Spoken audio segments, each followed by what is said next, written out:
kita, kaum keluarga kita, kaum muslimin dan muslimat. Al-Fatihah.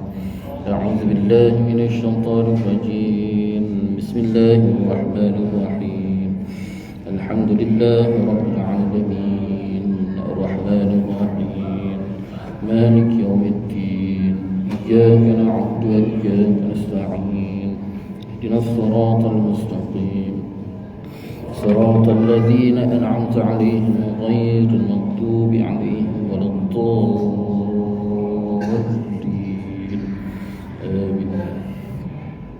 InsyaAllah tuan-tuan, untuk menambah baik lagi majlis kita pada malam ni, mari sama-sama kita berselawat ke atas Nabi SAW. Semoga kita berselawat ke atas Nabi SAW, Allah Subhanahu wa ta'ala menambah lagi keberkatan, keridaan, rahmat, dan lebih-lebih lagi kita mengharapkan Allah Subhanahu wa ta'ala mengampuni segala dosa kita, insya-Allah. Bismillahirrahmanirrahim. Allahumma salli ala sayyidina Muhammadin an-nabiyil ummi wa ala alihi wa sahbihi wa barik wa sallim. اللهم صل على سيدنا محمد النبي الأمي وعلى آله وصحبه وبارك وسلم. اللهم صل على سيدنا محمد النبي الأمي وعلى آله وصحبه وبارك وسلم. اللهم صل على سيدنا محمد النبي الأمي وعلى آله وصحبه وبارك وسلم. اللهم صل على سيدنا محمد النبي الأمي وعلى آله وصحبه وبارك وسلم.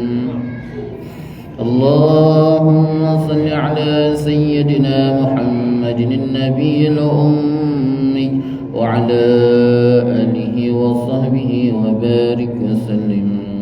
اللهم صل على سيدنا محمد النبي الأمي وعلى آله وصحبه وبارك وسلم. اللهم صل على سيدنا محمد النبي الأمي وعلى آله وصحبه وبارك وسلم. اللهم صل على سيدنا محمد النبي الأمي وعلى آله وصحبه وبارك وسلم. اللهم صل على سيدنا محمد النبي الأمي وعلى آله وصحبه وبارك وسلم.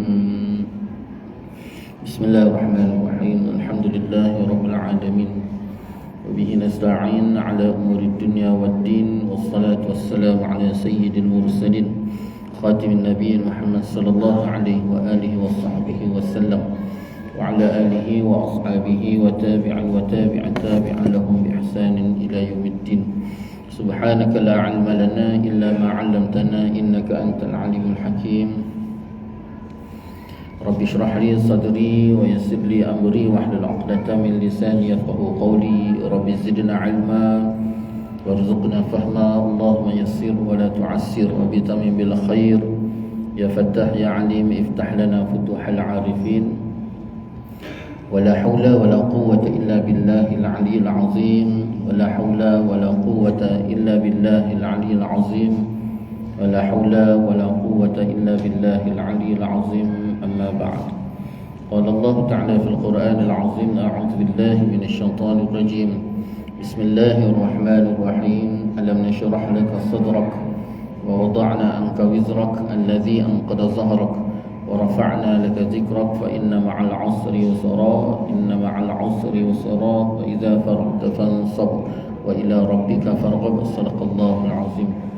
Alhamdulillah, pertama-tamanya marilah sama-sama kita merafakkan rasa syukur kita ke hadirat Allah Subhanahu wa ta'ala.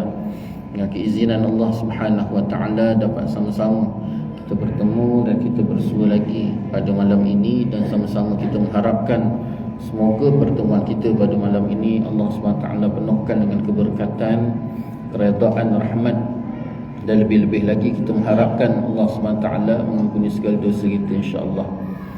Dan insya-Allah pada malam ni sepatutnya kalau mengikut jadual kebiasaan kita sebelum ni, kita akan sama-sama membaca kitab Sirah Nurul Yaqin Rasulullah sallallahu alaihi wasallam. Tapi bertepatan dengan bulan Rabiul Awal, satu peristiwa besar, satu peristiwa agung, iaitu kelahiran Nabi sallallahu alaihi wasallam. Maka untuk mengambil barakah dan juga ibrah pengajaran serta usaha untuk menanamkan dan membina rasa cinta dalam diri kita kepada Nabi sallallahu alaihi wasallam, maka kita mengulang kaji bagaimana peristiwa yang berlaku ketika kelahiran Nabi sallallahu alaihi wasallam insya-Allah. InsyaAllah tuan-tuan, alhamdulillah kita sangat-sangat bersyukur kerana Allah SWT pertamanya masih menemukan kita dengan bulan Rabiul Awal tahun ini. Kemudian yang keduanya tuan-tuan, perkara yang paling besar sekali, kita rasa syukur sangat-sangat kerana dengan izin Allah SWT, Allah letakkan kita di antara mereka yang duduk sebagai umat Nabi besar Muhammad sallallahu alaihi wasallam. Itu satu perkara yang sangat hebat, bukan kecil-kecil. Cuba bayangkan kalau kita jadi umat-umat Nabi terdahulu. Di antaranya kalau kita bayangkan tuan-tuan, umat-umat terdahulu ni, mereka bila buat maksiat maka Allah balas segera. Balasan tu disegerakan. Salah satu contoh tuan-tuan bagaimana peristiwa yang dilalui oleh Nabi Allah Adam AS sendiri. Nabi Allah Adam AS suatu bila tika mana makan buah khuldi tadi tuan-tuan, automatik dia terus telanjang. Itu syariat di zaman Nabi Allah Adam. Makan buah khuldi, buat maksiat tuan-tuan, terus telanjang. Kemudian bagaimana pula peristiwa ataupun syariat di zaman Nabi Allah Musa. Syariat Nabi Allah Musa, umat dia bila buat maksiat tuan-tuan, lalu bila jika mana mereka bertaubat pada Allah SWT, maka cara mereka bertaubat pada Allah iaitu dengan berbunuh-bunuhan di antara satu sama lain. Itu syariat Nabi Allah Musa. Tapi perkara-perkara tersebut tidak berlaku kepada umat Nabi besar Muhammad SAW. Kerana umat Nabi besar Muhammad sallallahu alaihi wasallam tuan-tuan, segala balasan itu ditangguhkan oleh Allah Subhanahu wa taala. Tidak hari ini kita buat maksiat, hari ini juga tidak, Allah tangguhkan sehinggalah hari kiamat. Ini salah satu kelebihan. Begitu juga kalau kita lihat bagaimana besarnya kelebihan Allah Ta'ala berikan umat besar Nabi besar Muhammad SAW di akhirat pula.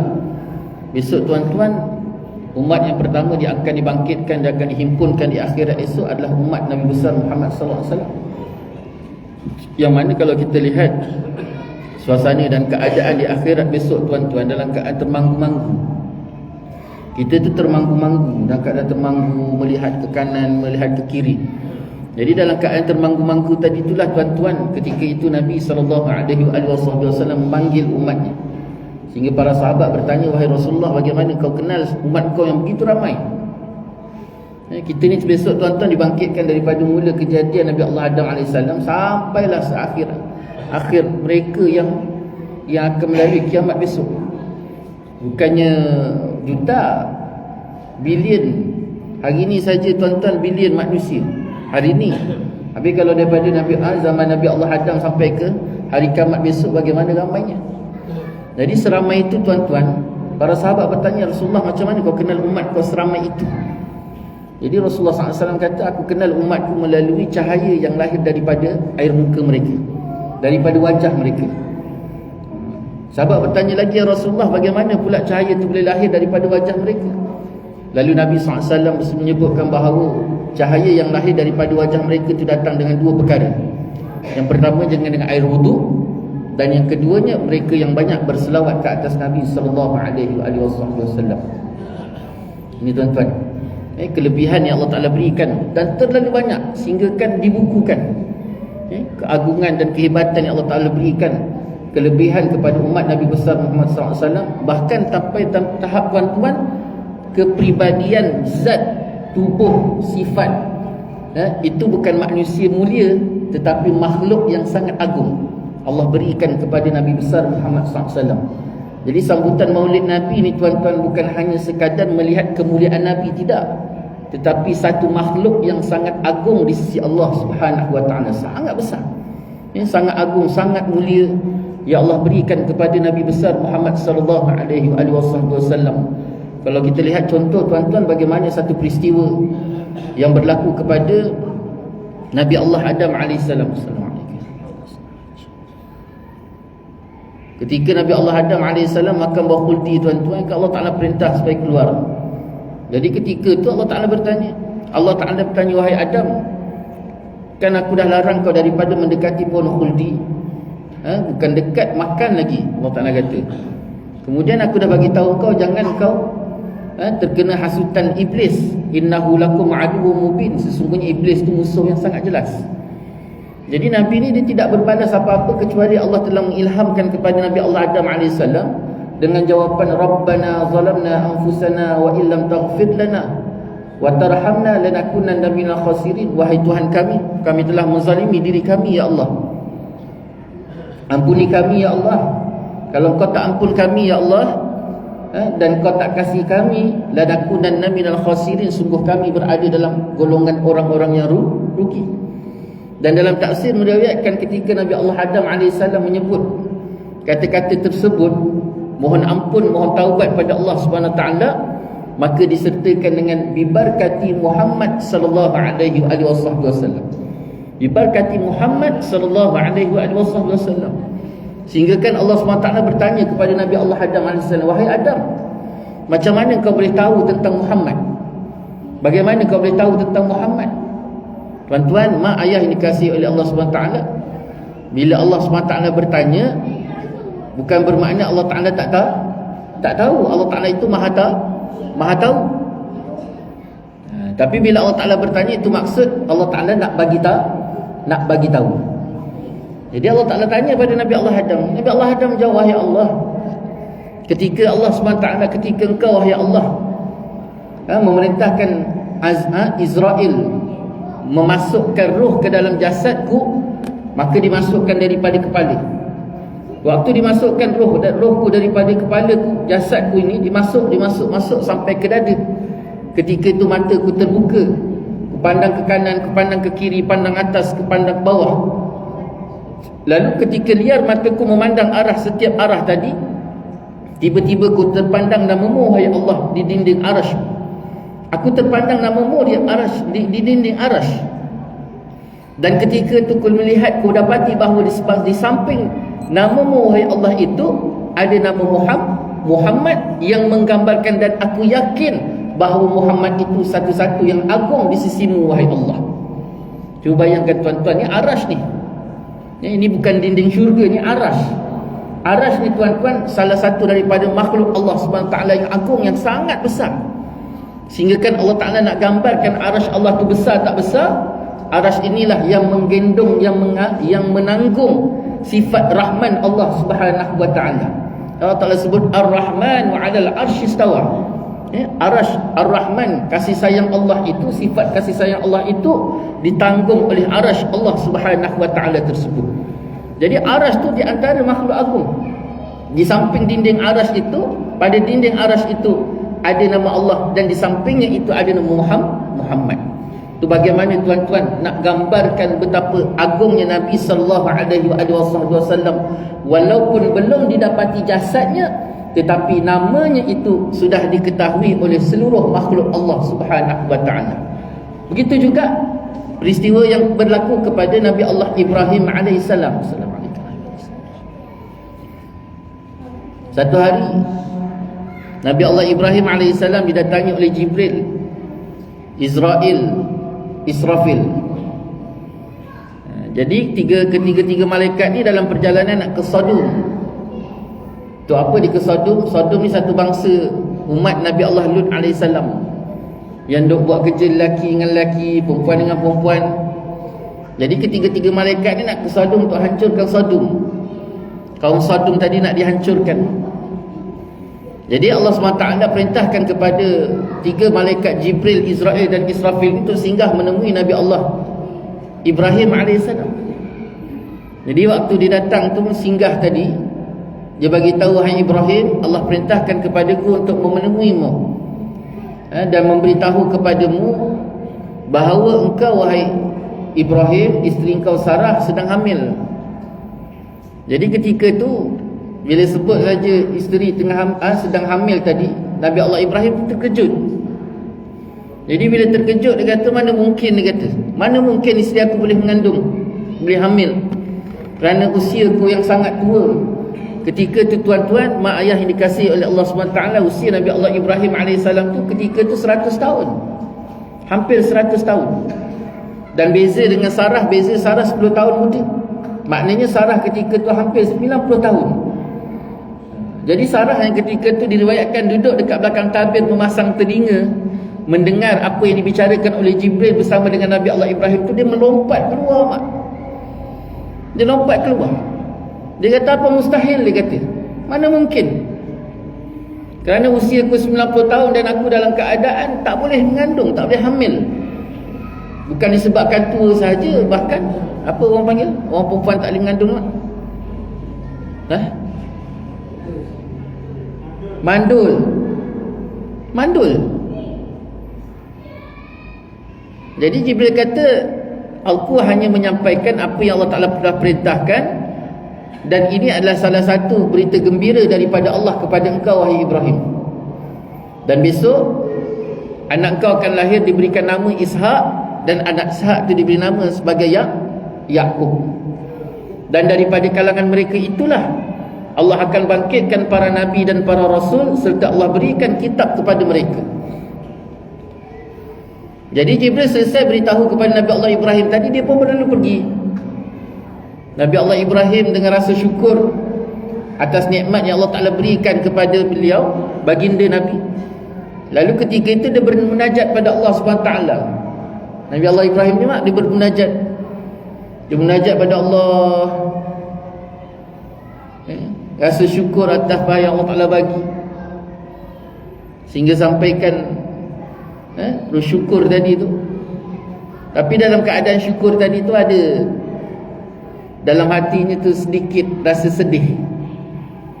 Sedih kenapa? Sedih mengingatkan Nabi Allah Ismail. Sehingga dia berkata, wahai Allah, aku rasa bersyukur dan berterima kasih atas nikmat yang kau berikan kepadaku melalui Ishak dan juga Yaqub. Tetapi wahai Allah, aku rasa sedih bila tika mana aku mengingatkan Ismail. Ismail ni lahir membesar tak bersama Nabi Allah Ibrahim, tak merasai kasih sayang seorang ayah, kemudian duduk berpisah pula di tengah padang pasir yang gurun, tak ada air, tak ada kehidupan. Jadi Allah Ta'ala menyahut rintihan Nabi Allah Ibrahim. Allah kata, Allah Subhanahu Wa Ta'ala kata, wahai Ibrahim, ku berikan keturunan kau daripada Ishak dan Yaqub itu satu keagungan yang hebat, anak keturunan para nabi, para rasul, dan diberikan kitab. Tetapi apa yang kuberikan kepada Ismail, tidak ada satu pun orang lain dapat sebagaimana Ismail. Jadi dalam tafsir menyebutkan bahawa apa yang Nabi Allah Ismail dapat, yang pertamanya Allah Ta'ala berikan Nabi Allah Ismail itu, mak, tanah haram. Yang diduduki itu, Mekah tu adalah tanah haram, yang disebutkan bahawa haramnya tanah itu telah diharamkan oleh Allah SWT dari awal kejadian langit dan bumi dulu. Yang kedua, Allah Ta'ala berikan pada Ismail Kaabah, yang mana Kaabah itu tempat menjadi tumpuan kepada seluruh makhluk Allah SWT. Yang ketiganya, Allah Ta'ala jadikan persyariatan ibadah haji. Yang keempat, Allah Ta'ala bagi persyariatan ibadah kurban. Dan Allah kata, sebesar-besar agung yang kuberikan pada Ismail, iaitu kulalukan daripada sulbinya itu cahaya Nur Muhammad, akan lahir seorang Nabi yang sangat agung. Dan keagungan itu bukan meliputi manusia, bahkan keagungannya meliputi seluruh makhluk. Itu sebabnya Nabi SAW itu diutuskan, Allah Ta'ala sendiri sebut, وَمَا أَرْسَلْنَاكَ إِلَّا رَحْمَةً لِلْعَالَمِينَ. Dan tidak kami utuskan engkau wahai Muhammad illa rahmatan lil alamin, kecuali menjadi rahmat, pembawa rahmat kepada seluruh alam. Alam ni apa? Alam ni ma siwallah. Alam ni ma siwallah, sesuatu selain daripada Allah tu alam. Okay? Arash alam, lauhul mahfuz alam, syurga alam, neraka alam, malaikat alam. Okay? Sampaikan Azazil, iblis tu pun termasuk alam. Allah, selain daripada Allah, itu alam. Dan setiap alam ini merasai rahmat yang dibawa oleh Nabi SAW. Sehingga sampaikan para ulama menyebutkan bahawa Rasulullah SAW tu, tubuh Rasulullah itu adalah kemuncak, tanda dan lambang rahmat Allah Subhanahu wa taala seluruh alam. Kemuncak tu tubuh tu. Itu sebabnya Rasulullah SAW ni bukan manusia mulia. Dia makhluk yang sangat agung, sangat dimuliakan. Sehingga kan Sayyidina Abu Bakar sendiri menggambarkan bahawa Sayyidina Abu Bakar ni seorang sahabat yang paling rapat daripada kecil lagi bersama dengan Nabi SAW. Dia melihat sendiri Nabi. Bahkan bila tika mana dia mendengar bahawa Nabi SAW itu telah diangkat menjadi Nabi dan Rasul, dia dengar daripada Nabi ke? Tak, dia dengar daripada Waraqah bin Naufal. Waktu Rasulullah SAW pulang daripada Gua Hira, kan Sayyidatina Khadijah radhiyallahu anha tu Rasulullah bawa pergi jumpa Waraqah bin Naufal. Waraqah bin Naufal ni kan sepupu Sayyidatina Khadijah. Dia orang alim kitab-kitab terdahulu, kitab Zabur, kitab Taurat, kitab Injil. Jadi tanda-tanda kenabian itu dia tahu. Dan dia tahu bahawa siapa yang menemui Nabi ketika berada di Gua Hira itu dipanggil Jamus. Kalau bahasa kita Jibril. Jadi berita kenabian Nabi itu dah diketahui oleh Waraqah bin Naufal dan dibenarkan oleh Waraqah bin Naufal bahawa ini adalah Nabi. Jadi berita tadi tersebar. Di antara mereka yang mendengar adalah Sayyidina Abu Bakar radhiyallahu anhu. Jadi Sayyidina Abu Bakar bila dengar tu saja dia terus dah mendatangi Nabi SAW. Dia datang jumpa Nabi, dia cerita, dia tanya apa yang berlaku wahai Muhammad. Lalu Rasulullah cerita. Bila Rasulullah cerita saja, maka Sayyidina Abu Bakar tu orang pertama yang berada di luar rumah Nabi SAW yang beriman dengan Nabi SAW. Orang pertama Kenapa dia mudah menerima Nabi? Kerana dia melihat sendiri bagaimana bukan sekadar kepribadian, bahkan zat tubuh Nabi itu bukan satu benda yang biasa-biasa. Nabi melalui kehidupan tu bukan manusia biasa. Sehingga Sayyidina Abu Bakar kata apa? Aku mendapati Muhammad itu tidak ada satu ungkapan pun yang dapat digambarkan bagaimana Muhammad itu yang sebenar. Tak boleh. Tak boleh, Mak. Tak boleh nak gambar. Tak ada satu ungkapan pun yang boleh menggambarkan siapa Nabi itu sebenar. Dia tu melalui kehidupan bersama dengan Nabi tu sampaikan tahap Sayyidina Abu Bakar pernah kata apa? Aku pernah berjalan dengan Muhammad dan aku sendiri mendapati dengan mataku bahawa setiap perjalanan langkah kami tu bila kami menemui pohon-pohon beri salam pada Muhammad, kami jumpa binatang-binatang beri salam pada Muhammad. Itu sebelum Nabi, sebelum diangkat menjadi Nabi. Cuba bayangkan, Mak. Itu sebabnya terlalu mudah diterima keimanan dan keislaman oleh Sayyidina Abu Bakar. Dan Sayyidina Abu Bakar kata tak ada satu ungkapan pun yang boleh menggambarkan siapa sebenar Muhammad. Terlalu agung, terlalu istimewa, terlalu mulia. Itu sebabnya Syekh Habib Ali Jumaah ni, Mak, dia pernah menulis satu sirah. Dalam sirah tu, Mak, dia kata apa? Apa yang kulakarkan dan kutuliskan dalam sirah ini tak sampai 1% dan tak mampu untuk menggambarkan siapa itu Muhammad. Cuba bayangkan, Mak. Kalau kita sirah Habib Ali itu saja tak mampu, Mak, ni yang tebal ni pun tak tahulah macam mana. Sebab tak ada ungkapan yang boleh gambarkan siapa dia. Terlalu hebat, terlalu agung. Ni bagaimana Allah jadikan Nabi Muhammad sallallahu alaihi wasallam. Dan bukan sekadar Nabi SAW itu agung, bahkan sesiapa sahaja yang bersama dengan Nabi, sesiapa sahaja yang bersama dengan Nabi, maka dia akan agung. Sampai tahap tanah yang Nabi pijak tu pun akan menjadi agung. Tanah Nabi pijak tu. Itu sebabnya kelebihan besar yang Allah berikan kepada Nabi Allah Ismail ni, mak. Allah berikan tanah haram, Allah berikan Kaabah, Allah berikan persyariatan haji, Allah berikan persyariatan korban, Allah muliakan semulia-mulianya Mekah, dan Allah muliakan semulia-mulianya Madinah, mak. Sampaikan tahap semuanya itu disebut oleh para ulama adalah persediaan dan persiapan untuk dilalui oleh manusia, makhluk yang sangat agung. Itu sebab kalau kita lihat, mak, perjalanan macam mana terbinanya Mekah tersebut. Mekah ni kalau kita lihat secara mata kasar tu, manusia tak ada seorang pun manusia dan tak ada satu pun penghidupan yang nak duduk dekat Mekah. Tapi disebabkan Nabi nak lahir kat Mekah, Allah muliakan Mekah tadi. Kemudian, mak, kita pergi pula ke Yathrib, Madinah. Madinah ni, mak, kota mati. Madinah ni, cuba mak balik, mak baca sejarah Madinah ni, mak, dipanggil kota mati, panggil Yathrib. Dan kenapa dipanggil kota mati? Kota mati ni, mak, iaitu kota yang duduk dekat dalam tu semua virus-virus, penyakit-penyakit tu semua ada di Yathrib. Penyakit-penyakit tu semua ada di Yathrib, mak. Tak ada orang nak duduk kota tu. Duduk tak duduk, tapi duduk dalam keadaan orang takut nak duduk dalam tu, tak aman. Tapi cuba bayangkan bila Nabi SAW pijak saja Madinah, mak, hari ni tengok hasil daripada tapak kaki yang memijak tanah Madinah tadi. Tidak ada kota yang jauh lebih aman kecuali kota Madinah. Masya Allah.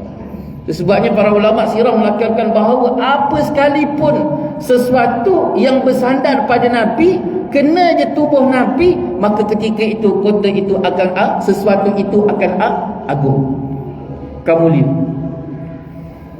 Jadi bukan biasa-biasa tu, mak. Disebabnya sampaikan tahap Nabi SAW cahaya Nur Muhammad itu nak dijalankan tu pun, sampai nak dilahirkan tu pun, mak, setiap laluan cahaya Nur Muhammad itu daripada Nabi Allah Adam AS sampailah Nabi Allah Ibrahim, sampai Nabi Allah Ismail, sampailah lahirnya melalui daripada Abdullah dan juga Sayyidatina Aminah radhiyallahu anha. Semuanya itu pun digendong dengan gendongan manusia agung. Itu yang Nabi SAW sebut apa, mak? Nabi SAW sebut, keturunanku adalah keturunan yang dipelihara oleh Allah Subhanahu wa taala daripada dua perkara. Yang pertama, Allah Subhanahu wa taala pelihara keturunan Nabi daripada perbuatan syirik. Yang kedua, Allah pelihara keturunan Nabi daripada perbuatan zina. Ni dua perkara ni, mak. Dan azan ke? Ke terus? Terus, dua perkara ni. Jadi dengan dua perkara ni pula, mak, susur jalur keturunan Nabi SAW ni jelas. Apa yang dikatakan jelas? Jelas ni, yang pertama jelas tu, keturunan tadi tak putus. Muhammad bin Abdullah, Abdullah bin Abdul Muttalib, Abdul Muttalib bin Hashim, Hashim Abdul Manaf, sampai naik ke atas, sampailah kepada Nabi Allah Ismail, tak putus. Satu. Yang keduanya pula, mak, silsilah ataupun dipanggil keturunan tadi, pak, daripada mana-mana tadi, mak, jelas pula siapa isteri dia. Dua. Yang ketiga pula, jelas mereka tu daripada mana dan duduk di mana. Tiga.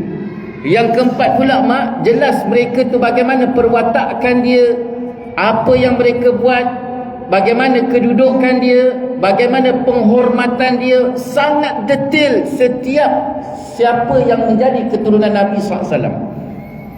Itu sebab kalau kita buka sirah keturunan Nabi ni, mak, letaklah cari mana sekalipun boleh diceritakan siapa dia, siapa isteri dia, daripada mana bangsa dia, daripada mana kedudukan dia, dia sebagai apa, apa kedudukan dia, apa tanggungjawab dia, apa kehebatan dia, apa kelebihan dia, semuanya itu boleh diceritakan. Sampai mana? Sampailah ke atas jelas Nabi Allah, sampailah kepada Nabi Allah Ismail, naik kepada Nabi Allah Ibrahim. Sangat jelas. Kita tak, kita mak paling tinggi datuk, moyang tu pun moyang kita tak tahu kat mana, asal mana. Saya rasa kadang-kadang rasa macam jauh, kadang-kadang rasa macam Minang dia kata, tapi bila tengok daripada belakang macam Papua pun ada juga. Tak jelas. Bila tanya je nenek, biasa nenek ni mak, nenek ni memang hilang lah. Tok tu dia kenal lagi. Bila sampai kat isteri dia siapa? Dia dah dah. Bila sampai moyang perempuan je, tu dah tak tahu kat mana dah tu. Hilang habis. Nabi tak. Nabi jelas. Siapa suami dia, siapa tok dia, siapa nenek dia. Siapa tok dia, siapa nenek dia. Daripada mana, duduk mana, asal mana, semua jelas. Jadi bila kata jelas tu, tak ada orang yang boleh nak fitnah melalui susul jalan Nabi SAW. Tu Nabi kata terpelihara daripada dua perkara. Pertama syirik, dan yang kedua perbuatan zina. Itu sebabnya kalau ada orang kata ayah Nabi tu kafir, memang pelik lah orang tu. Pelik. Kenapa saya kata pelik? Mananya alasan kukuh yang boleh kata ayah Nabi tu kafir? Kerana ketika tu jelas-jelas hanya ada dua golongan je. Sama ada dia beriman dengan Allah melalui agama Hanif, persyariatan Nabi Allah Ibrahim, ataupun yang kedua, kalau dia tak beriman sekalipun, jelas Nabi kata dia takkan syirik, iaitu dia termasuk golongan fitrah.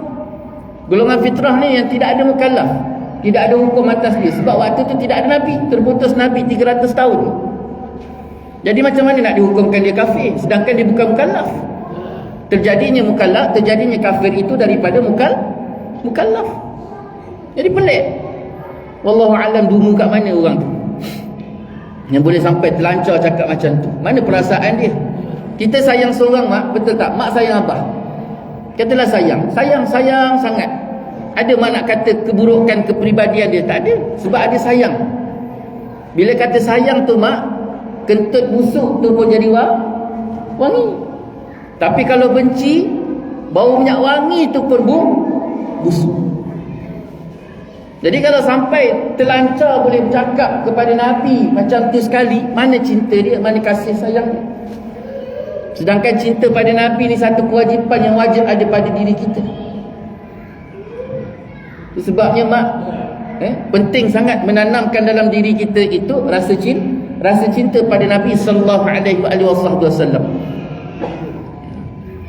Jadi sampailah kepada datuk dia iaitu Abdul Muttalib.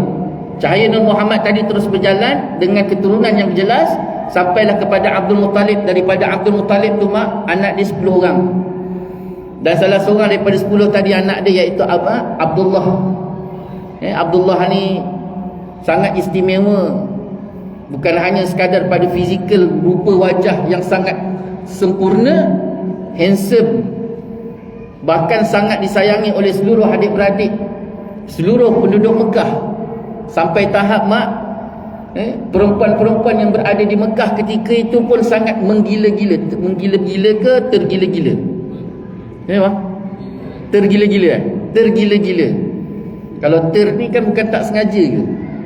Ni bukan ter lagi, ni dah memang menggila-gila.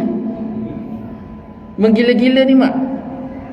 Sebab sampaikan tahap Abdul Muttalib bawa waktu Rasulullah, waktu Abdullah tadi nak dikahwinkan dengan Aminah tu mak, dalam perjalanan pergi jual terlebih dahulu tawaf di Kaabah. Tawaf di Kaabah. Jadi selesai tawaf Abdul Muttalib dengan Abdullah ni, Sayyidina Abdullah ni, selesai tawaf dia pun beredar nak pergi ke rumah Aminah. Rumah Pak Wahab. Ayah Aminah namanya Wahab. Jadi nak pergi rumah Wahab ni, di tengah-tengah jalan tu Abdullah tu ditahan dengan seorang perempuan. Ditahan tu mak. Bukannya dipanggil-panggil, tidak, ditahan begitu tu. Tu tidak ada khilaf tu. Memang riwayat menyebutkan perempuan tu menahan, berhenti Abdullah. Wahai Abdullah, aku minta sangat pada engkau, wahai Abdullah, kahwini aku Abdullah. Abdullah, kahwinkanlah aku, kahwinlah dengan aku. Berkali-kali dia minta sampai ke Abdullah mengelak. Ditarik oleh Abdul Muttalib, bawa pergi. Ni bukannya tergila-gila lagi ni mak, ni memang menggila ni. Bukan tak sengaja gila, memang gila. Cuma bayangkan mak, sampai tahap ditahan macam tu terlalu. Kenapa tu? Kenapa mak? Kenapa ya? Disebut dalam kitab sirah, kenapa sampai begitu sekali sayangnya, cintanya penduduk Mekah dengan Abdullah, dan sampai tergila-gilanya perempuan Mekah terhadap Abdullah tadi, kerana dalam sulbi Abdullah itu ada cahaya Nur Muhammad, kasih sayang rahman yang terlalu kuat datang daripada cahaya Muhammad. Dia akhirnya berkahwin dengan Aminah. Dia berkahwin dengan Aminah. Mereka pun duduk di Mekah. Jadi riwayat menceritakan bagaimana Abdul Muttalib ketika itu selepas daripada perkahwinan tadi, Abdul Muttalib minta Abdullah pergi ke Yathrib. Pertamanya pergi ziarah keluarga yang berada di Yathrib. Kerana Abdul Muttalib ni ayah dia Hashim. Hashim ni mak pembesar kota Mekah. Tapi isteri dia Fatimah tu adalah daripada kalangan Yathrib, orang duduk Yathrib. Orang duduk Yathrib. Jadi Abdul Muttalib ni pun sendiri lahir kat Yathrib. Itu sejarah dia. Jadi dia minta Abdullah pergi ke Yathrib ni, pergi ziarah keluarga yang dah lama tak pergi tengok. Kemudian dalam masa yang sama ada lagi peninggalan kebun kurma dekat Yathrib, empunya daripada Abdul Muttalib. Jadi Aminah ni pada awalnya dia berkeras nak lepaskan Abdullah ni untuk pergi, kan baru kahwin. Tapi akhirnya Abdul Muttalib minta juga pergi. Akhirnya buat keputusan terpaksa pergi juga Abdullah tadi, dan Aminah terpaksa melepaskan. Jadi pergilah perjalanan tadi ke Yathrib. Sampai di Yathrib, bila penduduk Yathrib ataupun keluarga yang berada di Yathrib dengar saja Abdullah sampai, diorang punya seronok menerima kedatangan Abdullah tadi. Lalu bawa Abdullah ni pergi daripada satu rumah ke satu rumah, dibagi makan, dijamunya makan, mak sebesar-besar makan. Dekat sebulan Abdullah berada di Yathrib ketika itu. Sampailah ke puncak, selesai kerja dia tadi, dia bersiap-siap nak balik. Tengah bersiap-siap nak balik, jadi keluarga di Yathrib ni, diorang pun simpan makanan, dipanggil apa? Bungkus makanan, bekalan. Jadi berapa banyak makanan tadi dibungkusnya, letak atas unta Abdullah tadi. Jadi waktu sampai Abdullah nak bertolak tadi, Abdullah naik atas unta. Waktu dia naik atas unta dah tu mak, tiba-tiba rebah.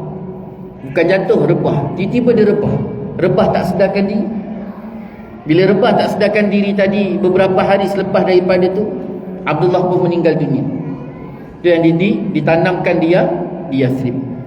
Jadi berita sampai ke Abdul Muttalib, bagi tahu Abdullah dah meninggal. Penduduk Mekah ketika tu berduka cita sangat-sangat kehilangan Abdullah ni mak. Yang paling rasa sedih sangat Aminah. Aminah lah yang rasa kehilangan sangat, sebab suami baru. Lepas tu suami ni pula suami yang digilai oleh seluruh wanita-wanita Mekah. Bukannya suami cerai, kan? Suami cerai tak apalah. Macam ada habuyung tu kan, kalau mati pun orang tak cari. Rupa tak ada, apa tak ada. Ini suami, Allah, semua orang gila. Jadi kehilangan tu rasa sayang tadi terasa sangat. Tapi Allah Ta'ala ubati tak lama selepas tu dengan kehamilan Sayyidatina Aminah radhiyallahu anha. Sayyidatina Aminah mak dia tak tahu dia hamil. Yang pertama dia boleh tahu dia hamil tu kerana setiap malam didatangi oleh suara. Ada setengah riwayat kata suara, ada setengah riwayat kata Nabi Allah Adam alaihissalam sendiri turun. Ada setengah riwayat kata tak, Nabi Allah Adam ditukar selang-seli dengan Nabi Allah Musa. Dan memang sahih mengatakan suasana ataupun situasi keadaan suara itu sampai, iaitu Sayyidatina Aminah berada di antara tidur dan juga jaga. Kan kita ni bila nak tidur, dia ada di antara tidur dengan jaga sedar tak sedar, sedar tak sedar. Jadi waktu itulah suara tadi sampai bagi tahu, wahai Aminah, engkau sedang hamil. Jaga anak ni betul-betul, pelihara dia. Besok akan lahir daripadanya itu, daripada anak lelaki, daripada engkau nanti akan lahir seorang anak lelaki yang akan diangkat menjadi manusia agung. Jadi suara itu bukan datang sekali, berkali-kali datang, berkali-kali datang, berkali-kali. Sehingga sampaikan Aminah yang lebih yakin dia hamil tadi bila ketika mana perjalanan haid tu tidak ada lagi. Haid tu dah mula terhenti tadi. Waktu itulah dia semakin yakin yang dia tu dia hamil. Kenapa mak? Kerana Sayyidatina Aminah merasakan bahawa ketika dia hamil tu, tubuh dia tu semakin rasa sihat, semakin rasa segar, semakin rasa bersemangat, mukanya semakin cantik. Keadaan dia tu tidak menunjukkan dia seperti seorang yang hamil. Dia tak sama macam kita tu, sebab Sayyidatina Aminah sendiri buat pengakuan bahawa dia tak pernah rasa dia rasa hamil. Kan orang lain, kalau kita, perempuan-perempuan kita hamil tu, pergi je klinik, doktor pun sahkan hamil, masa itulah tiba-tiba dia nak muntah lah, mual lah, sakit pinggang, tak boleh bau suami, kan? Suami busuk, tak boleh tengok suami, macam-macam dia punya penyakit tengah mengandung. Lepas tu mengidam pula, tak apa-apa dia mengidam, dah habis-habis minta makan biji kopi lah, kan? Ada yang pernah tanya saya, Ustaz, rumah saya hamil, Alhamdulillah, dia mengidam Ustaz. Baguslah, maknanya normal. Tapi Ustaz, yang diminta mengidam ni pelik. Apa dia? Dia minta makan sabun. Bagus. Bagus Ustaz, telan je. Kalau boleh jangan kunyah, ditelan. Sabun mak minta. Cuba bayangkan. Jadi apa yang dilalui oleh wanita normal ni, wanita biasa ni, tak dilalui oleh Aminah. Dia rasa lapang, dia rasa ringan, bahkan dia tak tahu yang dia tu hamil. Jadi kehamilan Aminah ni mak, berita kehamilan Aminah ini diberitahu kepada seluruh alam, seluruh penghidupan yang berada di tujuh petala langit, seluruh penghidupan yang ada di bumi ni mak, semuanya berita tadi didengar dan diketahui. Dan ketika itu seluruh makhluk-makhluk Allah SWT yang berada di tujuh langit, tujuh petala bumi ni mak, sampaikan tahap penjaga-penjaga, pengembala-pengembala kambing, pengembala unta, keldai, ketika itu mereka dengan jelas mendengar setiap binatang-binatang ternakan mereka itu mengucapkan subhanallah walhamdulillah wala ilaha illallah wallahu akbar, subhanallah walhamdulillah wala ilaha illallah wallahu akbar, subhanallah walhamdulillah wala ilaha illallah wallahu akbar. Masya Allah mak, ketika itu alam dalam keadaan rasa seronok dan gembira sangat-sangat gembira. Itu baru Muhammad dalam keadaan dikandung. Maknanya tak sampai 9 bulan lagi, 9 bulan akan datang, maka akan terzahirlah tubuh jasad Muhammad yang sangat-sangat dinantikan oleh seluruh makhluk Allah Subhanahu wa taala. Jadi waktu dikandung tu saja, berita tu sebar dalam keadaan seluruh makhluk Allah sangat-sangat gembira. Sangat-sangat gembira. Masya-Allah, subhanallah. Subhanallah walhamdulillah wala ilaha illallah wallahu akbar. Assalamualaikum warahmatullahi wabarakatuh. Jadi berjalan terus mak sampai 9 bulan. Jadi waktu 9 bulan tu mak, kan Nabi SAW tu dilahirkan sebut 3. Nabi beritahu tengah 3 perkara tentang kelahiran Nabi. Yang pertama, Rasulullah SAW sebut, aku lahir pada hari Isnin. Yang keduanya bulan Rabiul Awal. Dan yang ketiganya tahun gajah. Ketiga Nabi beritahu, aku dilahirkan pada hari Isnin, bulan Rabiul Awal, tahun gajah. Jadi akhirnya bulan Rabiul Awal tu mak, hari Isnin Nabi lahir, hari Ahad. Jadi hari Ahad tu mak, dunia dah mula ketika maghrib tu dah mula senyap sunyi.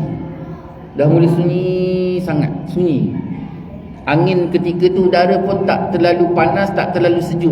Dia suam-suam, sedap. Sunyi pula ketika tu mak, sampaikan tahap Kalau bahasa kita tu bunyi-bunyi cengkerik pun tak ada. Yang kita ni kadang ada bunyi cengkerik, ada bunyi kodok, kadang-kadang bunyi budak-budak. Tak ada, sunyi, memang sunyi sangat, sesunyi-sunyinya. Jadi kita pergi ke Yathrib. Yathrib ni mak, ataupun sekarang dipanggil Madinah ni. Jadi yang menempati Yathrib ni mak, sebilangan besarnya adalah kaum Yahudi. Mereka ni datang daripada Palestin, datang menempati ke Yathrib, tujuannya hanya satu saja. Kerana hasil daripada kajian mereka mendapati bahawa di Yathrib itulah akan dibangkitkan Nabi akhir zaman. Dan mereka mengharapkan bahawa Nabi akhir zaman itu akan dibangkitkan daripada kalangan Yahudi. Dan tanda-tanda itu nampak bagi mereka tu di situ. Akhirnya malam tu, salah seorang daripada Yahudi tu dia duduk dekat sutuh rumah. Malam tu duduk kat sutuh. Sutuh ni apa mak? Kita panggil atap. Orang Melayu kita, rumah kita ada atap. Arab dia tak ada atap mak. Arab ni atas dia tu dia slab dengan simen. Jadi tempat lapang. Dia orang malam-malam duduk atas tu. Dia duduk ngopi. Kalau dia tak duduk ngopi pun dia duduk baring tidur dekat atas tu tengok langit. Itu cara hidup orang Arab. Sebab mereka ni tak ada hujan. Kita buat macam tu mak, duduk dalam hujan. Jadi Yahudi tadi seorang tu dia duduk sambil melangok tengok langit tu, tiba-tiba terbit satu anak bintang mak. Terbit satu anak bintang. Bila dia nampak terbit satu anak bintang tu mak, dia jerit pekik sekuat-kuatnya. Dia pekik sekuat-kuatnya. Sampaikan seluruh penduduk Yahudi yang berada di Yathrib ketika itu semua keluar. Semua keluar pergi mendapati lelaki tadi. Dan dia tanya, wahai lelaki. Dia kata, apa masalah kau, kenapa terpekik? Dia beritahu, aku telah melihat anak bintang terbit menunjukkan bahawa pada malam ini lahirnya Nabi akhir zaman. Malam ni lahirnya Nabi akhir zaman. Jadi ketika tu mak, mereka ni seramai-ramai pergi setiap rumah, diketuk pintu mak. Bila dibuka pintu saja, tanya, ada tak isteri kau ataupun perempuan kau yang sedang melahirkan? Tak ada. Dia cari lagi, diketuk lagi pintu. Cari setiap pintu mak. Sampailah ke pagi mereka tak ketemu. Kalau katalah ada sekalipun seorang wanita yang melahirkan anak, maka dia akan melahirkan anak perempuan. Hampa mereka pagi tu mak. Yahudi tadi hampa sangat-sangat mak. Kerana mereka mengharapkan yang lahir Nabi daripada kalangan mereka. Selesai peristiwa di Yathrib, kita pergi ke Mekah. Di Mekah pun macam tu juga, dalam keadaan suasana hening baik. Datang seorang Yahudi. Di Mekah ada seorang Yahudi datang menemui salah seorang daripada bangsa Quraisy. Datang jumpa bangsa Quraisy, dia bagi tahu, wahai Quraisy, dia kata, hari ini akan lahir seorang anak daripada kalangan kamu yang akan menjadi Nabi dan Rasul. Jadi berita tadi disampaikan kepada Abdul Muttalib. Bila diberitahu pada Abdul Muttalib, Abdul Muttalib ni tak berapa nak ambil tahu sangat. Sebab apa? Siapa kita kalau bahasanya? Arab ni bukan dikenali waktu tu. Hanya biasa-biasa saja, bangsa biasa. Bangsa yang tak tersohor. Kerana kalau dilihat Nabi pun, Nabi tu lahir daripada Yahudi, Nasara. Jadi akhirnya habis dekat situ cerita tadi. Terus sampai berjalan masa tadi sampai hampir fajar. Bila hampir saja fajar, Aminah ni mula rasa sakit. Dia mula rasa sakit. Dia kata terasa sakit.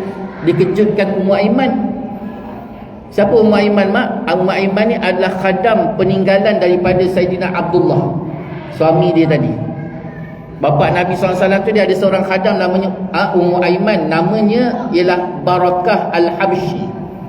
Barakah Al-Habsyi. Itu peninggalan ayah dia Nabi SAW. Jadi dia kejut Ummu Aiman. Dia minta bagi tahu, hai Ummu Aiman, dia kata, aku rasa macam nak bersalin ni, dah sakit kata. Jadi akhirnya Ummu Aiman tadi pun keluar siap-siap mak. Dia pun pergi mencari Ummu Syifa. Pergi ke rumah Ummu Syifa. Sampai di rumah Ummu Syifa, dia ketuk pintu. Akhirnya Ummu Syifa pun buka pintu. Bila ditanya kenapa, Ummu Aiman bagi tahu Ummu Syifa bahawa Aminah dan nak bersalin. Dia kata sakit nak bersalin. Jadi siapa Ummu Syifa ni mak? Ummu Syifa ni adalah mak kepada Abdurrahman bin Auf. Mak kepada Abdurrahman bin Auf, seorang sahabat Nabi sallallahu alaihi wasallam. Jadi Ummu Syifa ni pun siap-siap, dia siap-siap tadi, dah siap-siap dia pun bawa Ummu Aiman balik ke rumah Aminah. Sampai di rumah Aminah mak, dia tengok Aminah tu dah makin lama makin sakit, makin lama makin sakit. Jadi tengah-tengah sakit Aminah tadi mak, Nabi SAW ni dia nak lahir ni mak, ada perempuan, 4 perempuan yang menyambut Nabi SAW. 2 wanita daripada dunia dan 2 wanita lagi Allah datangkan daripada syurga. 2 wanita daripada dunia mak, yang pertamanya iaitu Ummu Syifa, mak kepada Abdurrahman bin Auf, dan yang keduanya Ummu Aiman. 2 wanita daripada syurga Allah datangkan, diiringi pula dengan bidadari-bidadari dan juga anak-anak syurga, iaitu yang pertamanya Asyah isteri Fir'aun, dan yang keduanya Maryam, mak kepada Nabi Allah Isa alaihissalam. Jadi datang nak menyambut Nabi. Jadi Aminah ni dia sakit sampailah satu ketika dia bagi tahu Ummu Syifa, wahai Ummu Syifa, dia kata dah bersalin dah keluar. Terkejut Ummu Syifa ketika tu mak. Ummu Syifa terkejut bila dia angkat kain, betul-betul Masya Allah, Subhanallah, dia terkejut, sangat-sangat terkejut.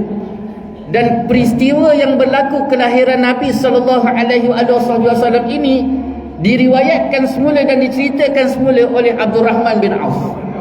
Abdurrahman bin Auf bagi tahu dengan hadis yang sahih, bagi tahu, dia kata apa?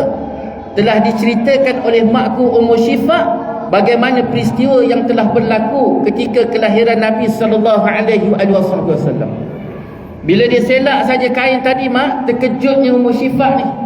Dia terkejut apa? Yang pertama sekali dia mendapati Nabi SAW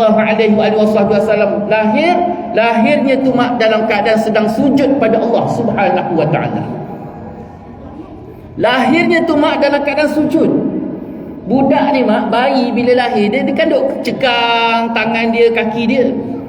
Dia tak boleh nak bengkok-bengkok kaki. Tapi Nabi SAW mak lahir dalam keadaan sujud. Satu.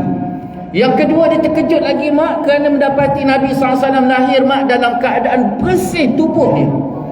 Tak ada sedikit pun kekotoran sebagaimana bayi-bayi lain yang lahir. Tak ada sedikit pun kekotoran. 2. Yang ketiga pula, Ummu Aiman, Ummu Syifa, dia ambil tubuh Nabi SAW tadi mak, dia nak tengok tali pusat dah potong ke belum. Jadi dia nak potong tali pusat tadi. Bila dia ambil je Rasulullah tadi, dia ambil tubuh tadi, dia pusing saja mak, dia dapati bahawa tali pusat dah siap potong. 3. Yang keempat, Ummu Syifa terkejut lagi mak, nak tengok lelaki ke perempuan. Bila tengok saja kemaluannya mak, Masya Allah, Subhanallah, Nabi SAW seorang lelaki dan kemaluannya siap disunat. 4. Kemudian dia nak tengok pula mata. Kan bayi ni kan bila kita nak tengok dia sihat tak sihat, mata dia okey tak okey, dia tengok mata. Bila dia tengok pula mata tu mak, mata tu dalam keadaan terbuka dan dalam keadaan siap bercelak. Masya Allah, Subhanallah, Subhanallah. Mata tadi siap bercelak mak. 5. Kemudian Ummu Syifa pun ambil angkat Rasulullah sallallahu alaihi wasallam. Waktu dia angkat tadi pula yang ke-6 mak, tangan Nabi sallallahu alaihi wasallam dalam keadaan menunjuk ke langit mak. Jelas tunjuk ke langit. Angkat tangan lurus tunjuk ke langit. Sehingga riwayat menyebutkan kenapa Rasulullah sallallahu alaihi wasallam tunjuk ke langit mak. Dia mengangkat tangan ke langit menunjukkan bahawa dia akan dibangkitkan menjadi Nabi dan Rasul penghubung di antara Allah Subhanahu wa taala dan seluruh makhluk yang berada di bumi. Masya Allah, Masya Allah, Subhanallah. Terkejut Ummu Syifa. Yang ke-6 pula, Rasulullah sallallahu alaihi wasallam mak, diriwayatkan oleh mak dia sendiri. Rasulullah lahir dalam keadaan cahaya yang terlalu kuat tu lahir daripada tubuh Nabi sallallahu alaihi wasallam. Lahir daripada tubuh. Cahaya yang terlalu kuat. Sehingga kan terlalu kuatnya cahaya daripada tubuh Nabi tu, Sayyidatina Aminah diminta kepada Ummu Aiman supaya ditutup setiap lubang. Cahaya yang lahir daripada tubuh tersebut menyelinap setiap segenap yang ada di penjuru dunia ni. Tak ada satu tempat ruang pun yang melepasi daripada cahaya yang datang daripada tubuh Nabi sallallahu alaihi wasallam. Sehingga sampaikan seluruh penduduk Mekah hari itu mereka terkejut cahaya yang terlalu kuat sehingga mereka mencari, mereka mendapati bahawa cahaya tadi datang daripada rumah Aminah. Sampaikan pagi itu rumah Aminah itu dikelilingi oleh penduduk-penduduk Mekah kerana mendapati cahaya yang terlalu kuat. Yang diminta kepada Ummu Aiman supaya disumbat setiap lubang tadi daripada terkeluarnya cahaya. Jadi Ummu Syifa pun ambil tubuh Nabi SAW dibalut dibalut tubuh tadi. Ketika dalam keadaan digendong dibalut tadi tu waktu dipegang itulah Ummu Syifa kata apa? Yang ketujuh, tiba-tiba cahaya yang sekuat-kuat tadi gelap segelap-gelap. Cahaya yang seterang-terang tadi tiba-tiba segelap-gelapnya. Bila di mana gelap, aku dalam keadaan ketakutan, kata Ummu Syifa. Aku dalam keadaan terlalu takut ketika itu. Bahkan semakin aku takut bila di mana aku dapati ada bayang-bayang seorang lelaki dalam keadaan dia datang tidak berwajah. Apa maksud tak berwajah? Iaitu muka yang tak nampak. Aku nampak ada seorang lelaki, kelibat seorang lelaki yang duduk depanku, dia kata, dalam keadaan gelap tadi. Lalu dia berkata kepada seorang lelaki yang lain, dia kata, nak bawa ke mana anak ini? Lalu seorang lelaki itu menjawab, nak bawa ke barat. Lalu ditanya lagi pula, nak bawa ke mana? Lelaki yang lain pula menjawab, nak bawa dia ke timur. Ditanya lagi, nak bawa ke mana anak ini? Seorang lagi jawab, nak bawa ke selatan. Bila ditanya lagi, nak bawa ke mana anak ini? Seorang pula lagi jawab, nak bawa ke utara. Dan ketika itu segelap-gelap keadaan suasana. Satu riwayat yang lain pula menceritakan bagaimana suasana ketika tu. Sebenarnya Jibril datang dihantar oleh Allah SWT untuk diambil Nabi SAW untuk dibawa ke langit dan juga diputarkan, dibawa pusing ke bumi untuk diperlihatkan kepada seluruh makhluk Allah SWT yang berada di langit dan di bumi. Jibril bawa naik langit yang pertama, diperlihatkan kepada penduduk-penduduk penghuni langit pertama.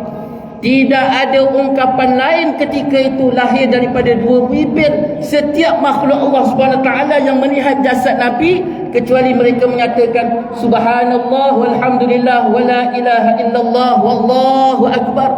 Kali ini mereka bertasbih dengan sesungguh-sungguhnya, rasa kemuliaan, rasa keagungan, rasa kegembiraan yang tidak ada gembira kecuali melihat tubuh Nabi sallallahu alaihi wasallam. Masya-Allah. Makhluk dalam keadaan gembira. Selesai diperlihatkan langit pertama, naik langit kedua, naik langit ketiga, kemudian sampailah selesai langit ketujuh, Jibril turun ke bumi semula, dibawa pusing ketika itu tidak ada satu binatang, tidak ada satu haiwan, tidak ada satu tumbuhan, tidak ada satu makhluk pun yang terlepas daripada mengungkapkan tasbih pada Allah Subhanahu Wa Taala. Rasa syukur sangat, rasa seronok sangat, sampaikan pokok-pokok ketika itu bergoyang, bergoncang sekuat-kuatnya. Binatang ketika itu sampaikan setiap manusia mendengar secara jelas mereka bertasbih kepada Allah Subhanahu Wa Taala. Kenapa? Kerana rasa seronok dapat melihat tubuhnya seorang Nabi dan Rasul. Masya Allah. Selesai itu Jibril bawa Rasulullah SAW tadi, bawa balik jumpa ke Musyifah.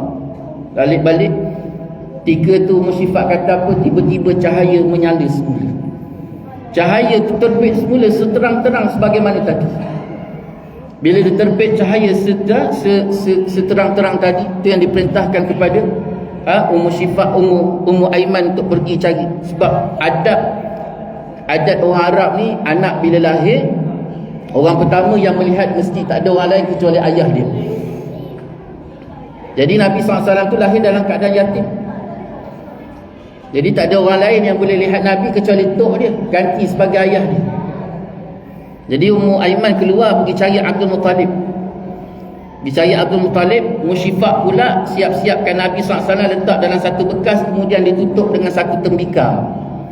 Kerana cahaya yang terlalu kuat, kemudian letak kat dalam satu bilik, dikunci bilik tadi mak. Muaiman pula berjalan ke Kaabah, dicari Abdul Muttalib. Nampak-nampak Abdul Muttalib dalam keadaan sedang bertawaf ketika itu. Dipanggil tuan. Abdul Muttalib berhenti. Dia tengok Muaiman. Kenapa Muaiman? Muaiman bagi tahu Aminah telah selamat melahirkan anak. Abdul Muttalib ketika itu mak rasa seronok sangat. Pertamanya seronok kerana dengar anak lahir daripada anak yang sangat disayangi, iaitu Abdullah. Kemudian dia tanya pula anak lelaki, anak perempuan. Seronok lagi mak, iaitu bila ke mana dia kata yang lahir itu anak lelaki. Tapi dalam keadaan seronok tadi mak, abah yang dikasihi oleh Allah SWT, seronok tadi, ada terselit kerisauan dalam diri Abdul Muttalib. Apa kerisauan dia mak? Kerisauan teringatkan bahawa malam tadi seorang Yahudi datang menemui dia, memberitahu daripada kalangan dia, anak dia akan lahir seorang Nabi dan seorang Rasul. Tu risau mak. Dia risau kenapa? Dia risau bahawa keselamatan anak tu nanti. Itu sebabnya akhirnya Abdul Muttalib terus bergegas pergi ke rumah Aminah. Orang dah mula duduk, ramai duduk kat luar melihat, bising, tengok mata mana datang cahaya tu. Abdul Muttalib pun masuk tanya Aminah, sihat tak sihat? Sihat wahai ayah, dia kata. Mana anak? Kemudian anak dekat dalam bilik. Kemudian Abdul Muttalib pun buka pintu, pergi ke bilik. Dia buka pintu bilik tu mak. Bila buka saja pintu bilik, ketika itu bertentanglah di antara Abdul Muttalib dengan bekas tempayan yang tutup Nabi SAW.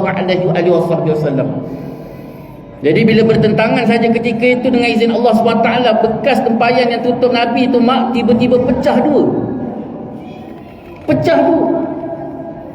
Bila pecah dua ketika itu, bertentanganlah di antara mata Abdul Muttalib dengan mata Nabi SAW. Sehingga terlancarlah kata-kata yang lahir daripada dua bibir Abdul Muttalib. Abdul Muttalib kata, aku tak pernah rasa perasaan ini sebelum ini. Aku sangat-sangat sayangkan anak ni, dan ku rasakan bahawa anak ni sangat-sangat sayang aku.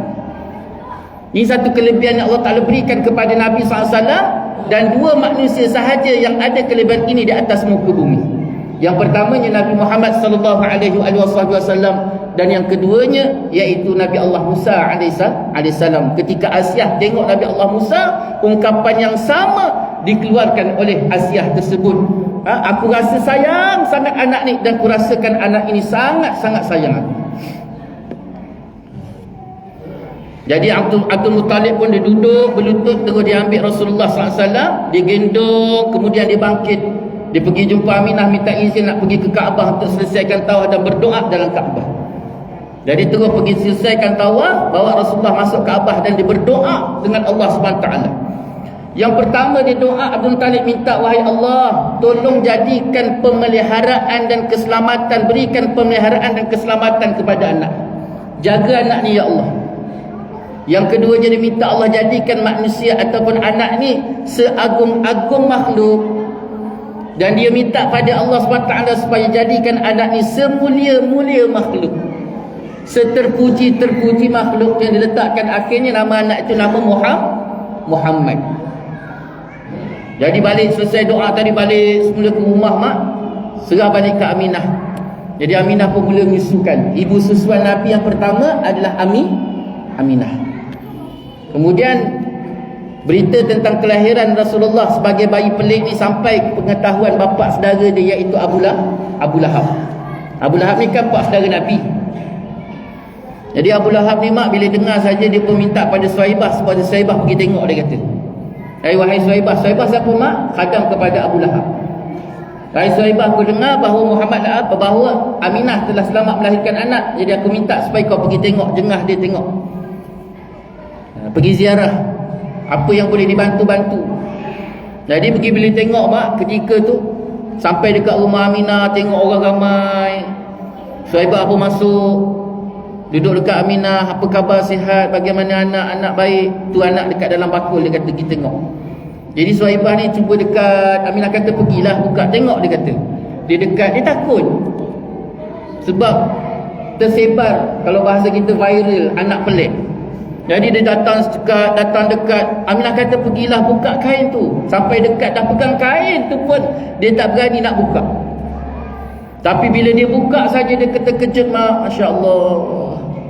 Sesempurna-sempurna jasad dan sesempurna-sempurna kejadian. Suhaibah balik bagi tahu Abu Lahab.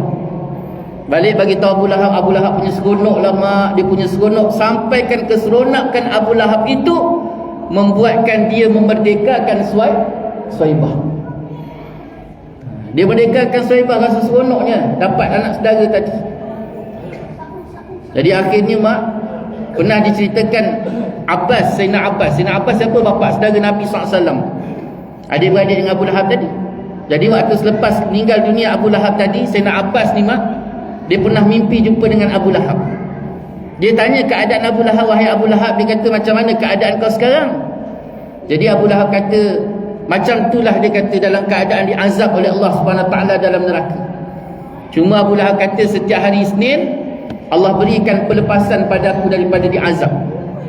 Dan juga Allah berikan kepadaku, iaitu akan terpancar air daripada celah jariku ini, di antara ibu jari dengan telunjukku akan keluar air setiap hari Isnin. Apa tujuannya? Allah berikan kelebihan padaku supaya dapat ku minum daripada air yang lahir daripada celah jariku tadi, dapat minum. Sehingga kan Sayyidina Abbas tanya pada Abu Lahab, wahai Abu Lahab, dia kata, apa kelebihan kau sehingga Allah berikan kebaikan pelepasan sebegitu rupa? Lalu ketika itu Abu Lahab kata, ketika aku hidup di atas dunia dulu, aku rasa seronok yang terlalu amat sangat atas kelahiran Muhammad sehingga aku memerdekakan Suhaibah. Cuba bayangkan mak, sejahat-jahat Abu Lahab tu, sampai Allah mencelakakan Abu Lahab melalui surah Tabbat Yada Abi Lahabin wa Tab. Tapi secelaka-celaka Abu Lahab atas sebab dia meraihkan kelahiran Nabi SAW,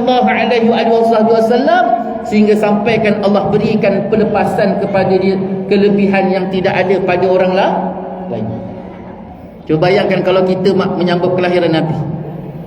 Kalau Abu Lahab pun cara macam tu, Allah bagi pelepasan, ni lagi pula kita yang beriman, umat dia. Jadi akhirnya mak balik. Suhaibah pula orang yang kedua yang menyusukan Nabi SAW. Orang yang kedua menyusukan Nabi ialah Suhaibah. Kemudian orang yang ketiga iaitu 3 wanita daripada Bani Sulaim. Mereka yang susukan Nabi SAW. Kemudian di antara orang yang datang menemui Nabi ketika itu adalah sahabat baik mak Sayyidatina Aminah. Sayyidatina Aminah ni mak, dia ada kaum karib, usia 15 tahun. Bila dengar bayi Aminah melahirkan dan mempunyai bayi yang pelik, dia pun datang. Bila dia datang ziarah tu mak, dia ambil anak tadi Aminah, serah pada dia pun terima, dia ambil, dia letak. Jadi waktu dia letak tadi tu mak, dia berdoa pada Allah SWT, wahai Allah, jadikan anakku ini sebagai temanku sehingga sampai akhir hayat. Wahai Allah, jadikan anak ni sebagai teman hidupku sehingga sampai akhir hayatku. Siapa dia mak? Siapa dia? Siapa wanita tu? Sayyidatina Khadijah radhiyallahu anha. Waktu tu usia 15 tahun. Dia tahu ke dia akan kahwin dengan anak tu? Dia tahu tak itu sebagai saat itu akan menjadi Nabi? Tak. Dia tahu tak anak tu akan menjadi Rasul? Tak. Dia tahu ke dia akan kahwin dengan anak tu? Tak. Dia tak tahu. Habis macam mana dia boleh berdoa? Allah mengilhamkan kepada dia, mentaufikkan kepada Sayyidatina Khadijah untuk berdoa. Dan Allah nak gambarkan kelahiran Nabi SAW ini adalah kelahiran yang sangat agung, sehingga sampaikan lahirnya itu pun disambut oleh isteri, bakal isteri dia. Masya Allah, subhanallah. Itu sebabnya mak, akhir peristiwa tu sampailah Nabi SAW diserahkan kepada Halimah. Dan membesarlah Rasulullah SAW itu dengan Halimah selama 4 tahun. Ini bagaimana proses perjalanan Nabi SAW melalui kisah kelahiran baginda SAW. Kelahirannya itu sahaja kita tak dapat nak gambarkan bagaimana perjalanannya yang sangat agung. Itu sebabnya mak minta, apa tujuan sambut Maulid Nabi ni mak? Bukan hanya sekadar peringatan, tetapi yang paling besar untuk menambah baikkan keimanan dan keyakinan kita pada Allah, menambah baik keimanan dan keyakinan kita kepada Nabi SAW, dan yang paling besar menambah baikkan ataupun membina rasa cinta dalam diri kita kepada Nabi SAW. Itu sebabnya minta pada Allah, minta sungguh-sungguh pada Allah, wahai Allah, letakkan rasa cinta dalam diriku kepadamu, wahai Allah. Wahai Allah, letakkan rasa cinta dalam diriku kepada Nabi SAW. Sebab dunia ni mak, dia takkan ada nilai. Dunia ni takkan ada nilainya kalau tak ada Nabi. Akhirat itu takkan ada nilai kalau tak ada Nabi. Syurga tu pun sendiri, sebesar-besar nikmat syurga yang Allah Ta'ala berikan tu, syurga tu pun dia takkan ada nilai kalau tak ada Nabi SAW. Cuba bayangkan mak, Sayyidina Abbas, Sayyidina Ja'far. Sayyidina Ja'far ni satu hari mak dia ikut Nabi SAW pergi perang. Waktu dalam perang tu dia dalam keadaan berpuasa. Jadi Sayyidina Ja'far ni pun perang mak, sampai akhirnya dia syahid. Riwayat menceritakan bahawa pada tubuh Sayyidina Ja'far ni tak ada satu bekas pun yang melepasi daripada luka yang sangat banyak. Sehingga bila mana dia syahid, Allah SWT perintahkan kepada malaikat bawa Sayyidina Ja'far masuk ke dalam syurga, untuk sampai waktu berbuka, dia berbuka dalam syurga. Jadi malaikat bawa Sayyidina Ja'far masuk syurga. Bila mana Sayyidina Ja'far masuk dalam syurga, dia tanya apa mak? Sayyidina Ja'far tanya pada malaikat, wahai malaikat, di mana Muhammad? Di mana Rasulullah sallallahu alaihi wasallam? Malaikat kata, mana ada Muhammad dalam syurga? Muhammad masih lagi atas dunia. Sayyidina Ja'far kata apa? Tolong pulangkan aku ke dunia, dia kata. Tolong pulangkan aku ke dunia. Tidak ada apa-apa nilai bagiku syurga ini tanpa Muhammad. Sehingga sampaikan dibawa balik ke dunia mak. Sayyidina Ja'far kata apa? Walaupun di dunia ini dalam keadaan aku tak dapat bersama dengan Muhammad, tetapi tanah ni masih lagi menghubungkan di antara jasadku dengan jasad Muhammad. Nak gambarkan, cuba bayangkan mak, hebatnya cinta yang ada dalam diri Sayyidina Ja'far, sampaikan syurga yang sehebat-hebat nilai rahman Allah, rahim Allah, nikmat Allah tu pun takkan ada nilai kalau tidak ada Nabi SAW. Itu sebabnya apa sekalipun kita minta pada Allah, minta sihat, minta kelapangan, minta masuk syurga, biarlah segala-gala apa yang Allah bagi itu dapat bersama dengan Nabi SAW. Itu sebabnya minta sangat-sangat pada Allah, wahai Allah, apa pun sekali yang kau berikan pada dua tanganku ya Allah, segala-galanya itu menjadi sebab untuk aku dapat bersama dengan Nabi SAW. Jangan sesekali kau berikan pada dua tanganku wahai Allah sesuatu yang menjadi sebab sampai aku tidak dapat bersama dengan Nabi SAW. Jadi itulah tuan-tuan, sikit sebanyak yang dapat kita kongsi bersama pada malam ini. Banyak-banyak kita berdoa pada Allah SWT supaya Allah letakkan rasa cinta dalam diri kita kepada Nabi. Pasangan kita, anak keturunan kita, masyarakat kita, jiran kita, seluruhnya Allah terbitkan rasa cinta dalam diri kepada Nabi SAW. Tak dapat hidup bersama dengan jasad Nabi di dunia setidak-tidak roh kita bersama dengan Nabi SAW di dunia, tetapi jasad kita akan bersama dengan Nabi besok di akhirat Allah Subhanahu wa taala. Yang baik itu daripada Allah, yang tidak baik itu punya kelemahan saya sendiri. Saya mohon maaf di atas segala salah kata, salah bicara, mohon maaf di atas segala-galanya. Lebih-lebih lagi mohon maaf mengambil masa yang cukup panjang pada malam ni. Minta maaf atas segala kekurangan dan juga kelemahan. Yang baik itu daripada Allah. Itu tanggung majlis dengan tasbih kafarah dan suratul Asr. Subhanakallah bihamdika asyhadu an la ilaha illa anta astaghfiruka wa atubu ilaik. Bismillahirrahmanirrahim. Wal 'asri innal insana lafi khusr illa alladhina amanu wa 'amilus solihat wa tawassaw bil haqq wa tawassaw bis sabr. A'udzu billahi minasyaitonir rajim. Bismillahirrahmanirrahim. Alhamdulillahirabbil alamin. Wassallallahu ala sayyidina Muhammad wa ala alihi wa sahbihi wa baraka wa sallam. Allahumma rabbana zalamna anfusana wa illam taghfir lana wa tarhamna lanakunanna minal khasirin. Allahumma rabbana hab lana min azwajina wa dhurriyyatina qurrata a'yun waj'alna lil muttaqina imama. ربنا لا تزغ قلوبنا بعد إذ هديتنا وهب لنا من لدنك رحمة إنك أنت الوهاب. ربنا آتنا في الدنيا حسنة وفي الآخرة حسنة وقنا عذاب النار. وصلى الله على سيدنا محمد وعلى آله وصحبه وبارك وسلم والحمد لله رب العالمين. تقبل الله منكم وبالله التوفيق والهداية والسلام عليكم ورحمة الله تعالى وبركاته.